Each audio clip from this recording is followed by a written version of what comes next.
Halo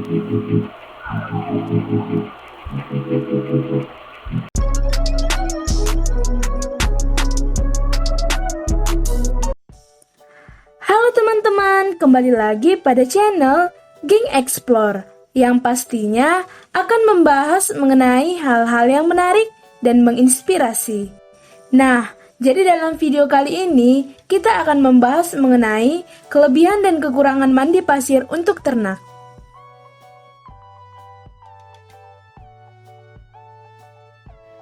Sebelum kita masuk pada pembahasan video kali ini, teman-teman sekalian jangan lupa subscribe, tekan tombol ikon loncengnya, like, dan share video ini agar kami lebih semangat lagi dalam membuat video-video menarik lainnya.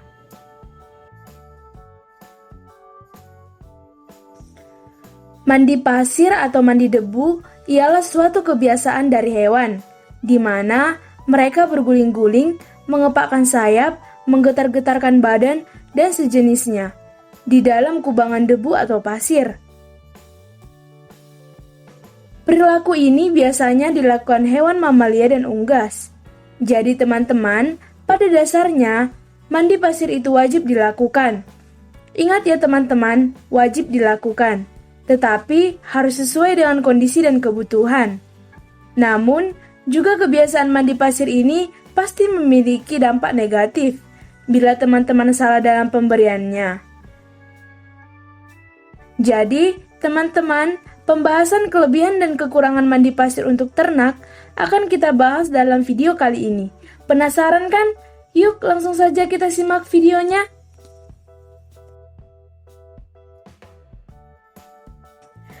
Yang pertama, menurunkan suhu tubuh. Tidak seperti hewan lain yang memiliki kelenjar keringat sebagai pengontrol suhu tubuh. Ternyata, unggas tidak memilikinya. Hal ini berdampak saat cuaca terik, unggas akan mengalami panas yang luar biasa. Jadi, untuk menurunkan suhu tubuh, unggas pada umumnya akan melakukan mandi pasir. Yang kedua, melemaskan otot. Penggunaan terapi mandi pasir sangatlah perlu. Hal ini berguna untuk melemaskan otot-otot sehabis bermain dan juga agar tidak terjadi bantat atau badan menjadi kaku. Penggunaan terapi mandi pasir ini harus dilakukan setelah luka luarnya kering ya teman-teman, agar tidak terjadi infeksi.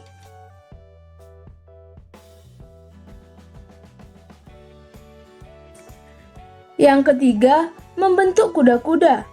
Teman-teman pasti seringkali mengalami masalah dalam bentuk kuda-kuda. Bila teman-teman kesulitan dalam membentuk kuda-kuda, maka mandi pasir adalah solusi yang paling tepat, yaitu dilakukan dengan cara terapi sebagai berikut. Yang pertama, letakkan songkok atau kurungan yang beralaskan pasir di bawah terik matahari. Yang kedua, letakkan air minum di dalam songkok atau kurungan. Yang ketiga, tutup bagian atas songkok atau kurungan dengan menggunakan karpet. Penutup ini cukup hanya selebar bagian atas songkok saja. Yang keempat, biasanya, jika teman rutin melakukan hal ini, dalam 1-2 bulan saja, kuda-kuda sudah terbentuk.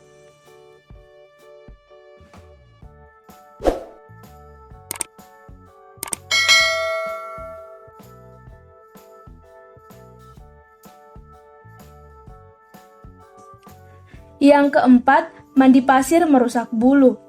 Apakah mandi pasir dapat merusak bulu?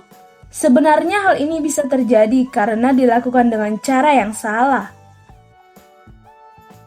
Jadi, teman-teman ketika baru selesai dimandikan, tidak boleh dikurung pada kurungan yang beralaskan pasir. Tetapi, tunggulah dahulu bulunya kering, barulah boleh dipindahkan pada kurungan yang beralaskan pasir.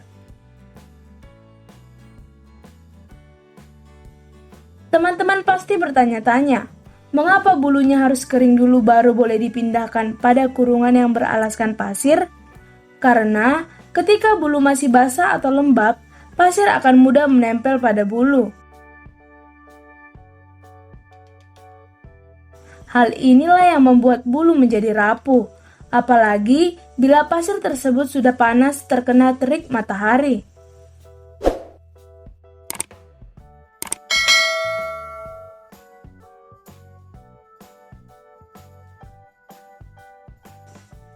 Yang kelima, mandi pasir dapat menyebabkan penyakit cacingan. Apakah mandi pasir dapat menyebabkan penyakit cacingan? Jawabannya adalah iya. Karena itu, mandi pasir sebaiknya hanya dilakukan pada usia muda untuk membentuk kuda-kuda ataupun untuk melemaskan otot setelah bermain.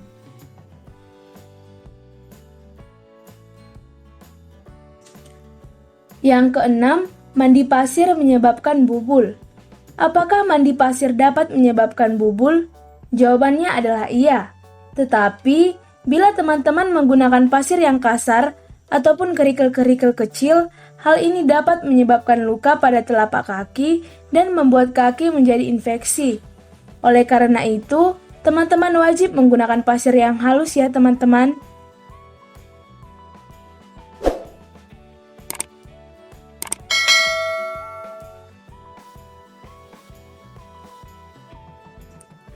Yang ketujuh, mandi pasir memperlama penyembuhan paru yang rusak. Apakah mandi pasir memperlama penyembuhan paru yang rusak? Jawabannya adalah iya. Hal ini terjadi karena gesekan-gesekan yang ditimbulkan antar paru yang dalam masa pengerasan mengalami gesekan-gesekan dengan pasir. Gesekan-gesekan inilah yang memperlama proses pemulihan, bahkan ada yang semakin parah. Oleh karena itu, sebaiknya ditaruh pada kandang yang beralaskan karpet ya teman-teman.